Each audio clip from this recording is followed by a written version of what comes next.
Hey guys. Um, Never done a live before, so check it out. Let me know what you think. Recently, a close family friend passed away, and it kind of sparked a desire inside of me to tell some of the stories that I know. Some of you that may be sports fans might know that Vida Blue passed away recently. He was a great pitcher that started his career. I believe he was originally drafted in like 1969 by the Royals, but I don't believe he ever started with them. So his rookie year was with the A's, I believe, in either 70 or 71. And this is all before my time. And I'm not one to, show pages of statistics or anything like that. So some of this is off the top of my head, but Vida was a close family friend of ours starting in 1969, late 1969. And my dad was struggling to graduate high school in the Bay Area, and he was being tutored by a young girl named Dolores Mason. And one night when tutoring was finished and Dolores Mason asked my dad, would it be okay if my boyfriend came here to pick me up, or should I have him pick me up somewhere else? And who showed up at the door other than Vida Blue himself, who was dating Dolores Mason in 1969. And my dad had sort of the gift of gab where he could talk to anybody and have great conversations, and he was very entertaining to be around. And so he hit it off automatically with Vida. My dad was a great sports fan and knew all sorts of different, information and history on the game that, him and Vida really had a great connection right off the bat. And so from 69 until 2023, Vida was a close family friend for over 50 years, and he taught me how to play baseball well, and he lived with my family for a number of years.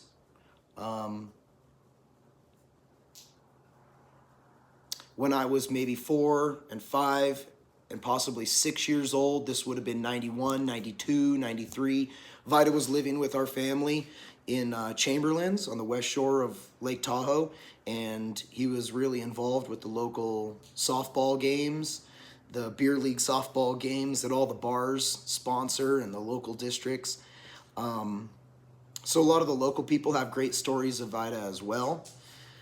And so my father having this gift, being able to tell such great stories, he told them over and over again, to all the different people that he met throughout the years, and I was right by his side. My dad and I lived together for probably, from the time I was about 4 until I moved out of the house at age 19 or 20. And him and I were best friends, and so we went everywhere together, did everything together, and I got to hear him tell these amazing stories about him and Vida all over the town, all over the country. And so I feel like now that Vida has passed away, it might be a little bit more appropriate to tell some of the stories that otherwise he didn't really want to tell himself. Things that he never said to me. And my dad, in fact, told me, hey, I'm warning you, if you bring this up to Vida, he'll get really, really upset because he's still mad at me about this. Because my dad had done some ridiculous things along the way, as most of us do when we're caught up in the hustle and bustle of being young and having fun. And so I'd like to maybe transition some of my postings into some storytelling accounts. Personally, I've experienced quite a number of incredible events that I know that most all people go through. And I think that everybody has a great story to tell. And I would like my time to be now to tell these stories. So if anybody has any interest in this, please let me know in the comments.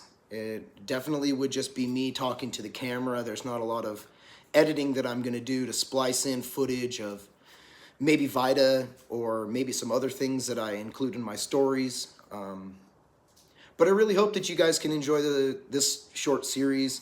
I'll tell stories about my life and my father's life and things that happened in my family and to my friends, and including my friends and family, including Vida. And I really think it could be an entertaining series. So, maybe 3 talking points if anybody is interested. I have a great story of my dad's close friend, Joey Pilata, who caught the world record sturgeon in the Carquinez Straits sometime in the early 80s. And my dad was there that day when Joey came back to the dock. And these are all verified facts. You can look them up online. Joey Pilata in Carquinez Straits in California catching the world record sturgeon. And I've got a picture of my brother with that fish on that day he came back to the dock when it was being weighed and scaled. I could tell that story. A great story of Vida's 30th birthday when they were headed back over the Altamont Pass. My dad was driving because Vida wasn't able to, and that turned into a heck of a night. And then I also have, amongst the many other stories, I have another story I'd like to tell about when I was young and kind of being tormented and chased around by an older kid that turned out to be part of the Manson crew. And he was conceived in a conjugal visit when his dad was living out like 83 life sentences, I think, at San Quentin. But his name is Orrin Monfort.